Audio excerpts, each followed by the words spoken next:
Assalamualaikum warahmatullahi wabarakatuh. Sekarang saya ingin membagikan sebuah pembalikan, penggiringan, propaganda yang dilakukan siapa? Orang hebat di Indonesia. Profesor Malang, Profesor Yusril Iza Mahendra. Katanya hak angket tidak akan bisa merubah hasil pilpres ataupun katanya ini cara pembelokan. Nanti saya kutipkan video sama kawan-kawan di mana letak pembelokan fakta sama dia ataupun penggiringan opini. Memang begitu kerja pengacara. Yang salah bisa benar, yang benar bisa salah. Itu cara pengacara di seluruh, di mana? Di seluruh dunia, di seluruh angkasa juga begitu. Dan ini pengacara dari omon-omon sudah mulai mengarahkan narasi dan mengarahkan propaganda penggiringan opini bahwa hak angket sekarang itu tidak akan merubah hasil pemilu.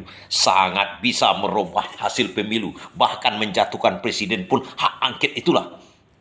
Nah, untuk membantahnya kita lihat videonya. Tapi dulu sebelumnya saya katakan kepada kawan-kawan, Gus Dur itu jatuh karena hak angket. Ingat itu, tidak berapa lama jatuh langsung. Jangankan merubah hasil pemilu, menjatuhkan presiden yang sedang berkuasa itu dari hak angket itu.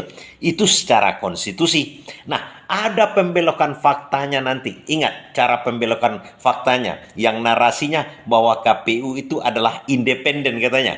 Di situ pembelokan faktanya. Ada undang-undang yang dilihatnya di situ. Undang-undang apa? Sebenarnya ada lebih tinggi undang-undang dasar namanya. Ada cuma 3 badan di Indonesia ini. Ini kunci dulu pertama sama kawan-kawan biar kita bisa melihat secara clear. Di Indonesia ini hanya 3. Eksekutif, yudikatif, legislatif. Eksekutif itu siapa? Presiden dan jajaran ke bawah, seluruh pemerintahan. Yudikatif siapa? Kehakiman, jaksaan, dan lain-lain. Kemudian siapa lagi? Legislatif, DPR. Itu cuma di Indonesia yang diakui undang-undang. Dia kategorikan ke satu lagi independen. Kemana independennya? Itu nggak tahu kita. Undang-undang mana nih pakai Yusril? Undang-undang angkasa luar. Nah ini, tapi tengok dulu video. Nanti saya jelaskan kepada kawan-kawan. Kita sebagai pendukung Anies Baswedan menyimak orang-orang yang tidak beres di Indonesia ini hebat, pintar, tapi pintar membolak-balikkan fakta. Ini videonya. Simak di situ. Cara dia menarasikan, misalnya katanya, ada kata-katanya misalnya nanti yang akan saya cuplikan sama kawan-kawan. Misalnya begitu katanya. Kan dari situ dia berpijak mendalilkan segala macamnya ke atas. Ini dia videonya. Bagaimana kalau DPR menggunakan hak angket? Ini kan sekarang dikemukakan oleh PDIP. PDIP akan mendorong hak angket. Hak angket itu hak DPR untuk melakukan penyelidikan terhadap satu dugaan pelanggaran yang dilakukan oleh pemerintah. Pemerintah kan bisa bilang, kenapa kami diangket? Kan yang melaksanakan pemilu kan KPU. Undang-Undang Dasar 45 mengatakan KPU adalah sebuah lembaga negara yang mandiri, independen. Pemerintah nggak ikut campur, misalnya bilang begitu kan. Tapi bisa aja DPR melakukan investigasi. Presiden ada cawe-cawe nggak? Misalnya begitu kan. Ada cawe-cawe apa enggak? Silakan aja diselidiki. Dan kalau sekiranya memang hasil angket itu mengatakan cukup alasan ada pelanggaran, maka hak angket itu kan memberikan rekomendasi kepada aparat penegak hukum untuk mengambil satu tindakan. Ya. Jadi seperti itu. Tapi apakah hasil angket itu akan menggugurkan hasil pemilu? Apalagi hasil pemilu itu kalau diputus oleh Mahkamah Konstitusi, dia sama sekali tidak menggugurkannya. Bisa aja, misalnya ada polisi atau ada tentara atau ada orang sipil siapapun yang ternyata cawe-cawe, memalsu misalnya komputer KPU sehingga si A menang yang harusnya nggak menang. Orang itu bisa dipidana. Ya pidana itulah sanksinya kepada dia.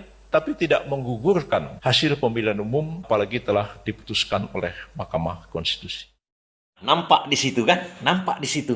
Dia mengatakan misalnya KPU itu udah independen, misalnya pelanggaran presiden segala macam, eksekutif pemerintahan melanggar atau orang akan dipidana kalau dia memasukkan program kayak Sirekap itu yang sekarang ditembak. Di situ letak permasalahan semuanya. Itu yang dinarasikannya. Dan terakhir dia mengatakan tidak akan mungkin merubah hasil pemilu.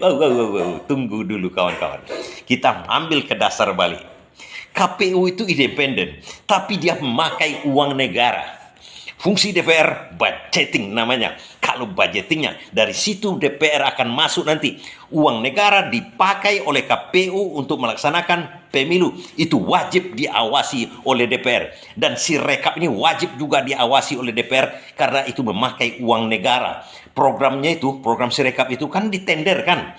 biayanya ke ITB 3,5 miliar. Itu wajib diketahui oleh DPR. Untuk apa? Seluruh anggaran yang dikeluarkan oleh pemerintahan untuk siapa aja? Untuk KPK kah? Untuk siapa saja? Itu ada budgeting, pengawasan budgeting namanya dari DPR. Dari situ aja DPR masuk, sudah habis itu semuanya. Belum lagi begini, KPU itu siapa yang mengangkat? Siapa yang mengangkat? Yang melantik pemerintah. Artinya dia bagian dari pemerintah. Karena undang-undang mengatakan pemerintahlah yang menyelenggarakan pemilu. Itu valid. Jangan termakan dengan pembelokan-pembelokan. Pemerintah itu siapa? Maka ditunjuknya badan KPU. Itu pemerintah yang mengadakan sekarang itu, yang mengadakan pilpres itu, panitianya, wasipnya dia yang menunjuk. Tidak ada independen di situ yang dinarasikan begitu. Undang-undang apa yang dipakai oleh Yusril Mahendra itu? Beginilah kualitasnya profesor-profesor kita yang sudah terkontaminasi. Dicari yang tidak logika. Yang ujung-ujungnya katanya hasil dari real KPU si rekap yang omon-omon itu tidak akan berubah. Sangat berubah kawan. Udah jelas yang membuatnya bermasalah semua. Udah pasti DPR akan membuat yang namanya hak interpelasi, pemaksulan dan macam-macam nantinya.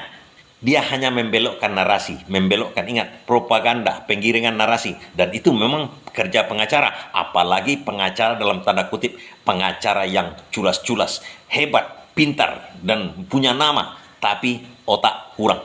Artinya tidak punya etis, tidak punya etika. Itu yang saya maksudkan. Ada undang-undang lebih besar dari situ sebenarnya yang tidak dicermati, yang akan dikibulinya, yang akan ditutupnya kepada hakim-hakim, yang kepada kita sebagai pendukung-pendukung Anies dan Ganjar dan lain-lainnya yang dirugikan oleh sikap. Artinya begini menurut dia, terima aja lah, kalah ya kalah aja. Itu maksud dia.